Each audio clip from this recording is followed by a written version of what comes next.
আজকের দুনিয়াতে নারীবাদ নামে, নারীর সম্মানের নামে পশ্চিমারা যে রেসিপি নিয়ে আসছে, পৃথিবীর ইতিহাসে নারীর প্রতি জুলুম এই মাত্রায় হয় নাই, পৃথিবীর ইতিহাসে কোনোদিন হয় নাই। আমাদেরকে ছোটবেলা থেকে, যেহেতু আমি জেনারেল লাইনে পড়া, ছোটবেলা থেকে ছেলে মেয়ে সমান, ছেলে মেয়ে সমান, ছেলে মেয়ে সমান, সমান সমান সমান, এই যে শব্দটা ঢুকানো হলো যে সমান, এবং এটা এমনভাবে ঢুকানো হলো কার্টুন থেকে শুরু করে প্রত্যেকটা জায়গায়। পরে গিয়ে আমরা যখন ইসলামের দিকে তাকাই বা ইসলামকে বোঝার চেষ্টা করি, আমরা এই সমান শব্দটার উল্লেখ এখানে পাই না, আমরা ন্যায্যতার কথাটা পাই। সমতা নাকি ন্যায্যতা, এই জায়গা থেকে একটা বড় রকম গন্ডগোলের মধ্যে আমরা পড়ে গেছি।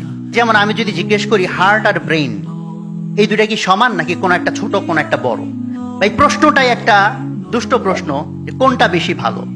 কারণ যে দুইটা জিনিস সম্পূরক, তখন যদি সেটা সমান নাকি কোনটা বড় কোনটা ছোট, এই প্রশ্নটা ইভেন করা হয়, এই প্রশ্নটা একটা দুষ্ট প্রশ্ন। আসসালামু আলাইকুম ওয়া রাহমাতুল্লাহ।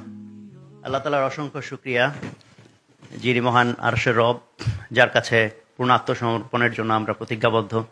অসংখ্য দরুদ ও সালাম মহানবী হযরত মুহাম্মদ সাল্লাল্লাহু আলাইহি সাল্লামের প্রতি। আমি খুব সংকুচিত বোধ করছি এত বড় উলামা একরাম এবং এত গুণী মানুষের সামনে আমাকে কথা বলার সুযোগ দেওয়ার জন্য।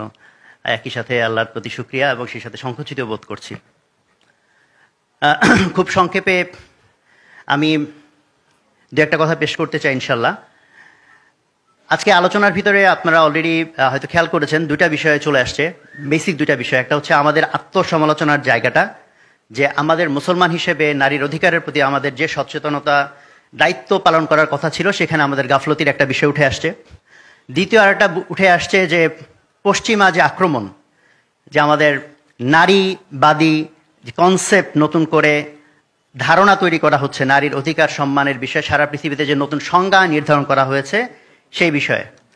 তো আমি প্রথমটা না, আমি দ্বিতীয়টার বিষয়ে একটু কথা বলতে চাই, যে নারীর অধিকার এই বিষয়ে এই যে পশ্চিমাদের যে বয়ান, এই বয়ানের যদি আমরা একটু ভিতরে তাকাই, যে আমাদেরকে ছোটবেলা থেকে, যেহেতু আমি জেনারেল লাইনে পড়া, ছোটবেলা থেকে ছেলে মেয়ে সমান, ছেলে মেয়ে সমান, ছেলে মেয়ে সমান, সমান সমান সমান, এই যে শব্দটা ঢুকানো হলো যে সমান, এবং এটা এমনভাবে ঢুকানো হলো কার্টুন থেকে শুরু করে প্রত্যেকটা জায়গায়। তো আমাদের জেনারেল লাইনে পড়া, আমাদের মেজরিটির মাথায় ঢুকে আছে সমান। পরে গিয়ে আমরা যখন ইসলামের দিকে তাকাই বা ইসলামকে বোঝার চেষ্টা করি, আমরা এই সমান শব্দটার উল্লেখ এখানে পাই না, আমরা ন্যায্যতার কথাটা পাই। এখানে খুব প্রাসঙ্গিকভাবে ইনসাফ শব্দটা খুবই প্রাসঙ্গিক, সেই জায়গা থেকে সমতা নাকি ন্যায্যতা, এই জায়গা থেকে একটা বড় রকম গন্ডগোলের মধ্যে আমরা পড়ে গেছি, যে সমতা নিয়ে কথা বলবো নাকি আমরা ন্যায্যতা নিয়ে কথা বলবো। তো একটা সিম্পল জিনিস হচ্ছে যে কিছু প্রশ্ন, ইভল কোয়েশ্চেন, ঝামেলা তৈরি করার জন্য তৈরি করা যায়। যেমন আমি যদি জিজ্ঞেস করি হার্ট আর ব্রেইন এই দুটা কি সমান নাকি কোনো একটা ছোট কোনো একটা বড়, এই ঝগড়া যদি লাগানো হয়, এই ঝগড়াটা একটা ক্ষতিকারক ঝগড়া। কারণ হার্ট আর ব্রেইন মিলে যদি ঝগড়া করে এবং কোনো একভাবে যদি কোনো একটা জিতে যায়, ধরো হার্ট জিতে গেল, তাহলে এইটাই যদি প্রপাগান্ডা করা হয় হার্ট হচ্ছে বেশি ভালো, তাহলে ব্রেইনগুলো মনে করবে আমার ব্রেন হয়ে দরকারটা কি, আমিও হার্ট হয়ে যাই। তো বডির মধ্যে দুইটা হার্ট একটাও ব্রেন নাই, তাতে কি আমাদের চলবে কিনা, বা ভাইস ভার্সা বা উল্টাভাবে। একইভাবে একটা তালা বা একটা চাবি, ঝগড়া লাগাই দিলাম, তালা বেশি ভালো না চাবি বেশি ভালো, এই প্রশ্নটাই একটা দুষ্ট প্রশ্ন যে কোনটা বেশি ভালো। কারণ যে দুইটা জিনিস সম্পূরক, তখন যদি সেটা সমান নাকি কোনটা বড় কোনটা ছোট, এই প্রশ্নটা ইভেন করা হয়, এই প্রশ্নটা একটা দুষ্ট প্রশ্ন। কারণ যদি তালা আর চাবির ভিতরে বিতর্ক করে জিতেও যায় কেউ একটা গ্রুপ যে তালা বেশি ভালো, তাহলে সব চাবিরা তালা হইতে চাইবে, তাহলে কোনো চাবি নাই সব তালা, তাতে কোনো ফায়দা আছে কিনা। অথবা জিতে গেল চাবি ভালো, তাহলে সবাই চাবি হয়ে গেল, তালারাও সব চাবি হয়ে গেল, তাহলে কোনো ফায়দা আছে কিনা। তো আমাদের বর্তমান সিচুয়েশনে এটাই একটা ইস্যু হয়ে দাঁড়িয়েছে নারী পুরুষ ইস্যুতে।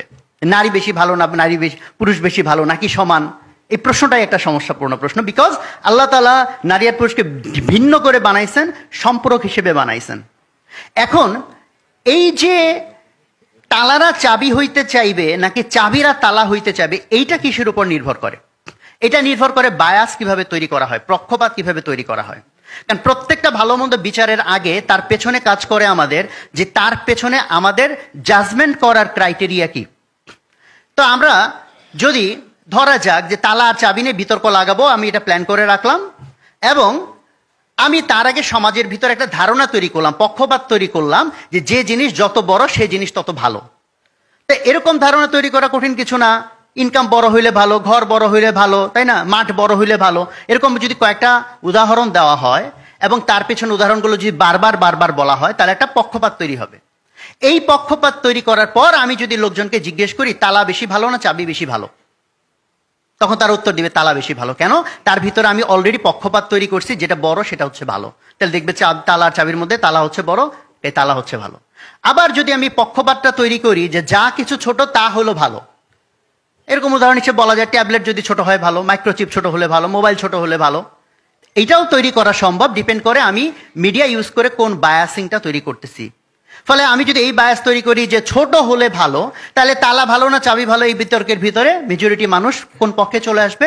চাবি বেশি ভালো, কারণ এটা পক্ষপাত তৈরি করার বিষয়। ফলে আজকের দুনিয়াতে নারীবাদ নামে, নারীর সম্মানের নামে পশ্চিমারা যে রেসিপি নিয়ে আসছে, পৃথিবীর ইতিহাসে নারীর প্রতি জুলুম এই মাত্রায় হয় নাই, পৃথিবীর ইতিহাসে কোনোদিন হয় নাই। কেন হয় নাই?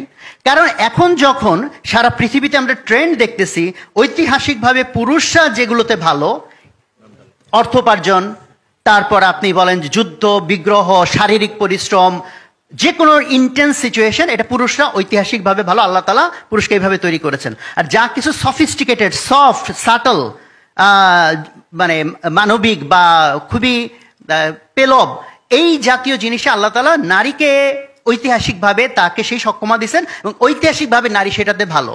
যেমন ঘরকে ম্যানেজ করা, বাচ্চাদেরকে ম্যানেজ করা, শান্তি সৌহার্দ্যপূর্ণ পরিবেশ তৈরি করা, এটা নারীর ঐতিহাসিক স্ট্রেংথের জায়গা। এখন সারা পৃথিবীর পুঁজিবাদ এসে বায়াস তৈরি করলো যে সারা পৃথিবীর মধ্যে অন্য কোনো কিছুর তেমন কোনো দাম নাই, খালি দাম হচ্ছে টাকা কামানো, যে যত বেশি টাকা কামাবে সেটা হচ্ছে ভালো, ইনকাম করাটা ভালো, টাকা উপার্জন ভালো। পুঁজিবাদের কোর কনসেপ্ট যখন এই বায়াস তৈরি হয়ে গেল যে টাকা কামানোটাই হলো আলটিমেট জিনিস, যার প্রমাণ হচ্ছে এরকম যে আমরা যখন একজন আরেকজনের সাথে কথা বলি, ভাই নাম কি, আপনার পরিচয় কি, তারপরে জিজ্ঞেস করি ভাই আপনি কি করেন, আপনি কি করেন, এটার উত্তরে আমি বলতে পারি আমি ভাত খাই, আমি ঘুমাই। বলতে না না ভাই আপনি আসলে কি করেন, এটাতে আমরা কি বুঝতে চাই? সে কিভাবে টাকা কামায়। ফলে টাকা কামানোটাকে যখন এত প্রাধান্যের জায়গায় নিয়ে চলে যাওয়া হলো, এরপর জিজ্ঞেস করা হলো নারী ভালো না পুরুষ ভালো, তো নারী চিন্তা করলো আমি তো টাকা কামাই না, পুরুষ টাকা কামায়, তাহলে তো আমি একটা ইয়েতে পড়ে গেলাম, মানে হীনমন্যতা বোধে পড়ে গেলাম। কারণ আমি মনে করি যে যদি নারীর প্রতি ট্রুলি সম্মান পশ্চিমারা দেখাইতে চাইতো, তাহলে নারী ঐতিহাসিকভাবে যেটাতে ভালো, তাহলে সেটাতে তারা ব্র্যান্ডিং করতো। তাহলে সবচেয়ে বেশি বড় লোকের পুরস্কার দেওয়া হয়, সবচেয়ে ভালো মাকে তো পুরস্কার দেওয়া হয় না, সেটার ব্র্যান্ডিং করা হয় না। সবচেয়ে বেশি যে ভালো ঘরকন্যা করে তার পুরস্কার দেওয়া হয় না। সবচেয়ে বেশি ভালো যে বাচ্চাকে পালন করে এটাকে পুরস্কার দেওয়া হয় না, এটাকে হাইলাইট করা হয় না। হাইলাইট করা হয় শুধু কে? টাকাকে বেশি কামাইলো।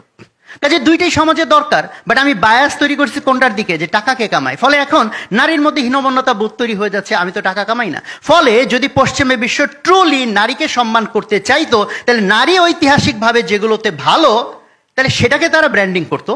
তাইলে কি হইতো? তাহলে পুরুষরা বরং নারী হইতে চাইতো। এখন হয়েছে কি, নারীরা পুরুষ হইতে চাইতেছে, ফলে এটা তার ভিতরে একটা জুলুম তৈরি হচ্ছে, কারণ তার ন্যাচারাল টেন্ডেন্সি ওইভাবে আল্লাহ সুবহানাহু ওয়া তাআলা তাকে তৈরি করে নাই। বাট তারা যদি নারীবাদী হয়ে থাকে, তাহলে নারী যেটাতে ভালো সেটাকে তারা ব্র্যান্ডিং করুক, তাহলে বরং পুরুষরা বরং নারী হওয়ার চেষ্টা করতে পারে। বরং আমরা উল্টা দেখতেছি, নারীবাদিতার নামে পৃথিবীর ইতিহাসে সবচেয়ে বড় জুলুম নারীদের উপর এখন চলতেছে। কাজে কথা লম্বা করার সুযোগ নাই, অল্প কিছু আমার দৃষ্টিভঙ্গিটা শেয়ার করার চেষ্টা করলাম। ফলে এই যে কনসেপ্টটা, যে পশ্চিমাদের আক্রমণ, একই সাথে আবার আমাদের নিজেদের দুর্বলতা, যে আমাদের ইসলাম যে দৃষ্টিভঙ্গি দিয়েছে, যে দায়িত্ব, সেখানেও আমাদের দুর্বলতা। তো এই দুয়ে মিলে যে উদ্যোগটা হুজুররা নিয়েছেন, ইনশাল্লাহ আমাকেও এটার সাথে রেখেছেন, আমি এই জন্য সম্মানিত বোধ করছি। এবং আমরা সাদগায়ে জারিয়া বললে আমরা মূলত মসজিদ করা, মাদ্রাসা করা, নলকূপ স্থাপন করা, এর বাইরের আইটেম আমাদের মাথায় খুব বেশি ঢুকে না। তাহলে এরকম একটা ফাউন্ডেশন, এটা কি সাদগায়ে জারিয়া কিনা, এটার মধ্যে যারা শ্রম ঘাম দিবেন, যারা শরীক হবেন, এটা কি সাদগায়ে জারিয়া কিনা? অনেক সময় এই উদাহরণটা আমাদের মাঝে ডিরেক্টলি আসে না। কাজে এই ধরনের সাদগায়ে জারিয়া, যে ধরনের সংকটগুলো আজকের মুসলমান বিশ্বে প্রকট আকার ধারণ করেছে, সেখানে আল্লাহ তাআলা যদি আমাদেরকে মেহেরবানি করে সুযোগ তৈরি করে দেন এটার মধ্যে সংযুক্ত হওয়ার, শ্রম দিয়ে, ঘাম দিয়ে, মেধা দিয়ে, অর্থ দিয়ে, দোয়া দিয়ে, যেভাবে পারি আমরা ইনশাল্লাহ, আমিও শরীক হওয়ার মধ্যে আসি, প্রক্রিয়ার মধ্যে আসি এবং নিয়ত আছে। ইনশাল্লাহ আল্লাহ যেন আমাকে তৌফিক দান করেন। একইভাবে আমিও সবাইকে আহ্বান করব, এই যে উদ্যোগগুলো আছে, যে উদ্যোগগুলো আজকের দিনে আমাদের ইসলামের বিভিন্ন রকম সংকট মোকাবেলার জন্য জরুরি, সেই উদ্যোগে যাতে আমরা সবাই শরীক হতে পারি। আর আমার কথার মধ্যে কিছু ভুল থাকলে আল্লাহ এই ক্ষতি থেকে সবাইকে হেফাজত করেন এবং আল্লাহ তাআলা আমাদের সবাইকে তৌফিক দান করেন। আসসালামু আলাইকুম ওয়া রাহমাতুল্লাহ।